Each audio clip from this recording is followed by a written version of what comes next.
ગઈકાલે ગાંધીગ્રામ પોલીસની વિસ્તારમાં નાગેશ્વર વિસ્તારમાં જેમકો કંપનીની અંદર એક ફાયરિંગની ઘટના બનેલ, જેમાં ફાયરિંગ કરનાર દિવ્યરાજસિંહ સરવૈયા તેમજ સામે રામદેવભાઈ ડાંગર બંને સામે હથિયારમાં દિવ્યરાજસિંહે 2 રાઉન્ડ ફાયર કરેલા, જેમાં કોઈ જાનહાની નહીં થઈ, કોઈને વાગેલ નથી.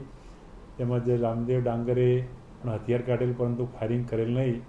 આ બાબતે બંને રાજકોટ શહેરમાં શાંતિ દોડવાનો પ્રયાસ કરી લોકોમાં ડરનો માહોલ ઊભો કરી, જે બાબતે સરકાર તરફે BNS કલમ 109, 1, 125 તથા આર્મ્સ એક્ટ મુજબનો ગુનો દાખલ કરી આગળની કાર્યવાહી હાલમાં ચાલુ છે.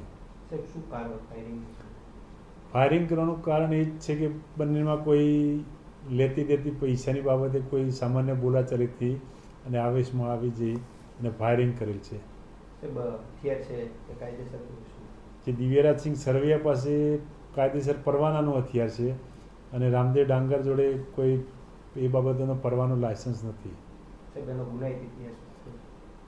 દિવ્યરાજસિંહ સરવૈયાના કોઈ ગુનો નથી, પરંતુ જે રામદેવભાઈ ડાંગર છે તેના 15 ગુના છે.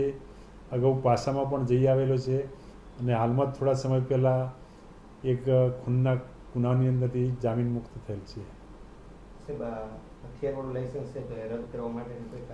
જે હથિયારવાળું લાયસન્સ બનેલા હથિયારો પોલીસે કબજે કરેલ છે FSLની રૂબરૂમાં, અને તેની FSLમાં પરીક્ષણ અર્થે પણ મોકલી આપવામાં આવશે.